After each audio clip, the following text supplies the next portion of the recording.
Assalamualaikum and hi everyone. Today, me and my group members will talk about sales and service tax. But before we begin, let me introduce my group members. On the top left side is me, Nurain Shafika. Top right side, Hayatul Anis. And on the bottom row, from left to right are Adrana Batrisha, Nura Izzati, and Alisa Nadia. We are all from 5 Mutiara. So is there any difference between sales tax and service tax? Of course, sales tax is a single-stage tax imposed on products manufactured and produced locally and on taxable goods imported into Malaysia. While service tax is a consumption tax imposed on taxable services provided in Malaysia by a registered service provider carrying out their business. Moving on, let's learn more about sales and service tax. Sales and service tax enforced on 1st September 2018 consists of two parts, namely sales tax and service tax. It will be collected by Jabatan Custom Diraja Malaysia (JKDM). Sales tax is a tax levied only once on various taxable goods at the stage of manufacturing or during importation. Service tax is a tax levied on consumer who receives taxable services such as hotel services, insurance and takaful, food and beverages preparation, telecommunications, and credit cards. Manufacturers or importers with sale value of taxable goods exceeding 500,000 ringgit per annum shall register under the Sales Tax Act 2018. Service providers with value of taxable services exceeding threshold of 500,000 ringgit per annum, as well as food and beverage service providers with value of taxable services exceeding threshold of 1,500,000 ringgit per annum shall register under Service Tax Act 2018.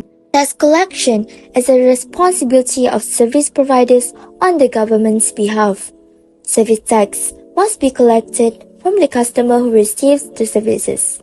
Service tax collected by the service providers will be paid to the government within a designated period. So, what are the differences between taxable goods and taxable service? Taxable goods involving live animals, fish, seafood, and certain essential food items including meat, milk, eggs, vegetables, fruits, bread, etc. Books, magazines, newspapers, journals, periodicals, etc. Pharmaceutical products such as medicine, medical cream, cough syrup, etc. All goods manufactured for export. While taxable services are categorized into Group A to I in Malaysia and include Group A, accommodation, Group B, food and beverage, Group C, nightclubs, dance halls, cabarets, health and wellness centers, massage parlors, public houses, and beer houses. And lastly, Group D, private clubs. Okay, you all know what sales and service tax are, what their differences are, and what taxable goods and taxable prices are. So, moving on, how do we calculate sales and service tax? Sales tax rates on goods are different, which are 5%, 10%, or other rates depending on the goods, while the service tax rate is 6%. For example, Sophia rented a room at Hotel Selisa for 240 ringgit per night. Sophia stayed at the hotel for 2 nights. It is given that the hotel charged 6% for service tax. Calculate the service tax to be paid by Sophia. So, the solution is service tax equals to RM 240 ringgit times 2 nights times 6% of service tax. And the answer is RM 28 ringgit 18 cents. Okay, now let's try to answer together the question that we took from the past year SPM paper. This question is, Nabila bought a packet of nasi lemak from stall A for 3 ringgit and 50 cents, not inclusive of service tax. Then, she bought a cup of coffee from restaurant B for 12 ringgit 72 cents, inclusive of 6% service tax. A. State why sales and service tax was not charged in that stall. And B. Calculate the original price in RM for a cup of coffee without sales and service tax. We will give you 2 minutes to solve it.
Okay, let's review the answer. The answer is A. The star does not generate annual revenue exceeding 1,500,000 per year. And B. X plus 6% equal to 12 ringgit 72 cents. X equal to 11 ringgit 96 cents. And we round up in ringgit so that X equal to 12 ringgit.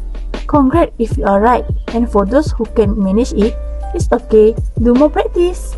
Finally entering our final segment, penalties.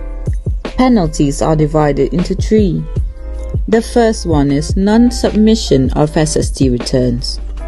Failing to file SST returns can result in severe penalties for the taxable entity. The penalty includes a fine of up to 50,000 ringgit Malaysia, a prison term of up to 3 years, or both the fine and imprisonment. Moving on to the next one, we have non-payment of SST dues. Failure to make the requisite SST payment also carries hefty penalties which encompasses a fine amounting up to 50,000 ringgit Malaysia, imprisonment for up to 3 years, or even worse, both. And finally, late payment penalties. For the delay of 1 until 30 days, the penalty charge will be 10%.